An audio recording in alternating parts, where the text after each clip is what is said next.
Hello and welcome back to my channel the education hub. तो जैसा कि आप लोग जानते हैं, हमने एसएलएम की सीरीज़ स्टार्ट करी हुई है, यानी कि स्कूल लीडरशिप एंड मैनेजमेंट की सीरीज़ स्टार्ट करी है, जिसमें मैं आपको उसके एक एक टॉपिक यूनिट वाइज एक्सप्लेन करने वाली हूँ। ठीक है, तो यूनिट 1 के ऑलमोस्ट सारे टॉपिक्स कवर हो गए हैं, लेकिन बस 5th टॉपिक जो कि है role of NCERT, role of SCERT, role of DIET, role of DURC, role of BRC और role of CRC and role of SIEMAT, ये कुछ टॉपिक्स बचे हैं। वैसे ये तो बुक में तो एक ही टॉपिक के अंदर इन सब के बारे में बताया गया है, लेकिन मैं एक टॉपिक में ना बना के इसकी सेपरेट वीडियो बनाऊंगी, यानी कि टोटल 6 to 7 वीडियोस बनेंगी 5th टॉपिक के अंदर। इन टॉपिक्स के बाद हमारा यूनिट 1 जो है कंप्लीट हो जाएगा एसएलएम का, फिर हम यूनिट 2 स्टार्ट करेंगे। ठीक है, तो सबसे पहले हम आज की वीडियो से स्टार्ट करेंगे रोल ऑफ एससीईआरटी।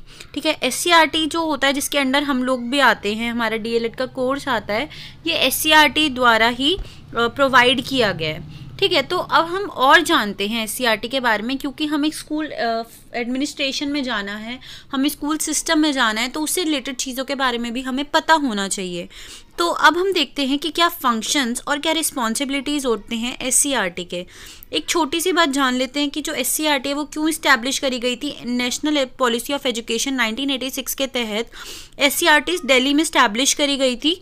ठीक है, अब इसके क्या रोल हैं, क्या फंक्शंस हैं, क्या रिस्पॉन्सिबिलिटी है, वो हम देखते हैं।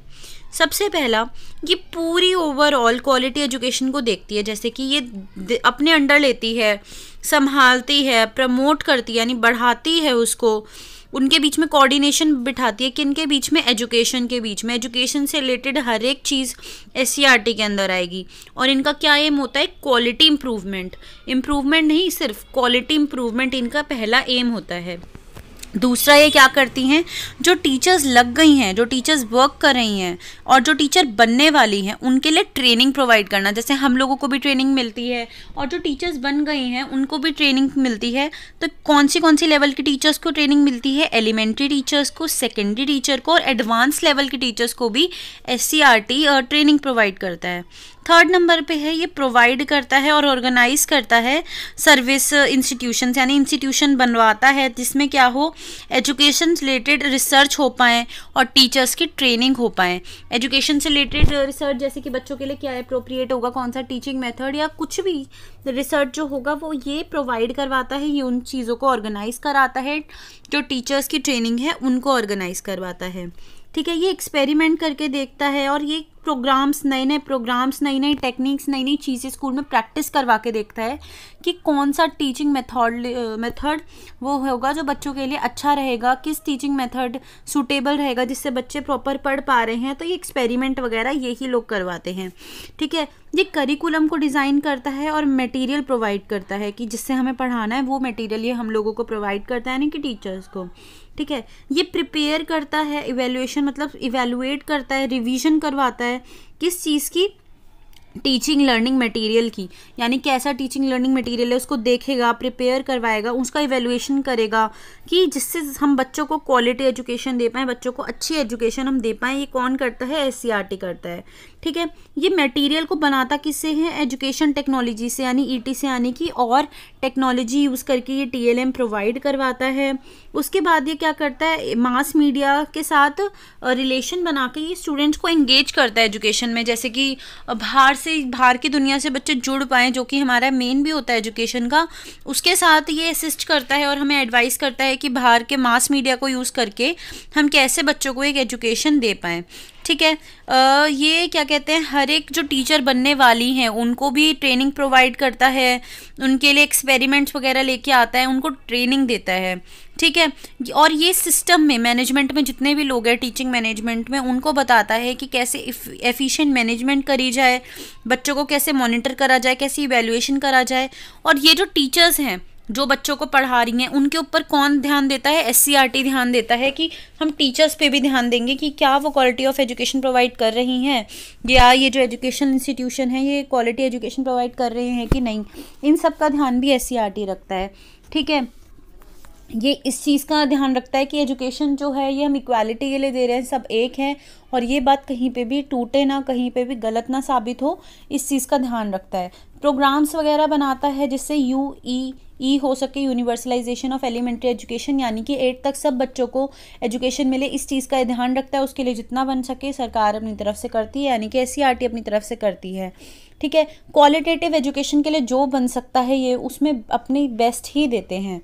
ये सिलेक्ट करते हैं और सजेस्ट भी करते हैं टेक्निक्स फॉर डिस्टेंस एजुकेशन। जो बच्चे एजुकेशन रेगुलर आके नहीं ले सकते उनके लिए ये टेक्निक्स वगैरह को भी सजेस्ट करते हैं और सिलेक्ट करते हैं। अब ये क्या करते हैं, एक प्लान करते हैं, एग्जीक्यूट करते हैं, इवैल्यूएट करते हैं educational programmes in the state, यानी कि कुछ प्लान बनाते हैं, उनको लागू करते हैं अगर उसमें, और फिर चेक करते हैं कि वो प्लान सही काम आया नहीं आया, जो उनने सोचा था एम ऑब्जेक्टिव वो फुलफिल हुए कि नहीं हुए, ये वो चेक करते हैं। ठीक है, उसके बाद ये टैलेंटेड चिल्ड्रन को लेते हैं, देखते हैं, ऑब्जर्व करते हैं, और उनके बाद उनका जो टैलेंट है उसे इम्प्रूव करते हैं, उनको नर्चर करते हैं उनके टैलेंट को। कोई म्यूज़िक में अच्छा है तो उसको उससे रिलेटेड और अपॉर्चुनिटीज़ मिलेंगी। इस चीज़ का भी SCERT ध्यान रखता है। ठीक है, to develop state union territory DLRC यानी डिस्ट्रिक्ट लेवल रिसोर्स सेंटर भी बनाए गए हैं स्टेट और यूनियन टेरिटरीज़ में। एजुकेशन से रिलेटेड ही बात हो रही है यहाँ पे। अब एक करिकुलम को डिज़ाइन करता है और लर्निंग मटेरियल प्रोवाइड करता है ताकि टीचर, और ये ध्यान रखता है कि टीचर्स अपनी पूरी पोटेंशियल से काम कर रही हैं कि नहीं। ठीक है, और ये pre primary, primary education, middle, senior secondary education, इन सब का ध्यान रखता है, उनके लिए प्रोग्राम्स वगैरह ताकि क्वालिटी एजुकेशन मिल सके, उस चीज़ का भी SCERT ध्यान रखता है। ये बाकी स्टेट्स के साथ एक दूसरे स्टेट्स को कनेक्ट करके रखता है, कोलैबोरेट करता है। ठीक है, और जहाँ जहाँ इंस्टीट्यूशंस खोलने की ज़रूरत है, टीचर्स के लिए स्कूल खोलने की ज़रूरत है, उस चीज़ का भी SCERT ध्यान रखता है। ठीक है, और ये ध्यान रखता है कि जितनी भी एजुकेशन जारी है वो प्रॉपर है कि नहीं।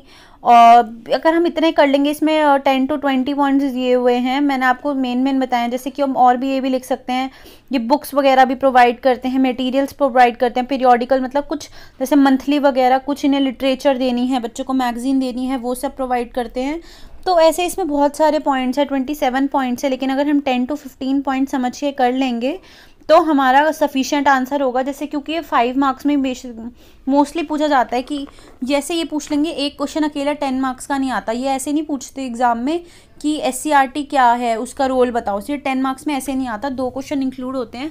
और मैं क्वेश्चन किस टाइप के आते हैं ये मैं आपको जब क्वेश्चन आंसर्स डिस्कस करवाऊंगी उसी वीडियो में मैं आपको सेपरेटली बता दूंगी। ठीक है, तो मेन हम जानें कि एजुकेशन से रिलेटेड जो भी चीज़ें हैं वो SCERT के अंडर आती हैं। जैसे मैंने आपको फर्स्ट में बताया था, undertake, assist, promote and coordinate, चारों चीज़ें आती हैं। ये अपने अंडर लेता है, प्रमोट करता है, कोऑर्डिनेट करता है जो भी एजुकेशन रिलेटेड चीज़ें हैं, और ट्रेनिंग वगैरह प्रोवाइड करता है, मटेरियल्स वगैरह प्रोवाइड करता है। तो ये अगर हम मेन पॉइंट्स हमें समझ के चलने हैं। ठीक है, सो होप है आपको SCERT के रोल्स, फंक्शन, रिस्पॉन्सिबिलिटीज़ क्लियर होंगे। अगर किसी के फिर भी डाउट है तो मुझसे कमेंट सेक्शन में पूछ सकता है, या टेलीग्राम का लिंक मैंने डिस्क्रिप्शन में मेंशन किया हुआ है, वहाँ पे भी जाके पूछ सकते हैं। So if you like watching the education of videos, to do subscribe to my channel. Thanks for watching.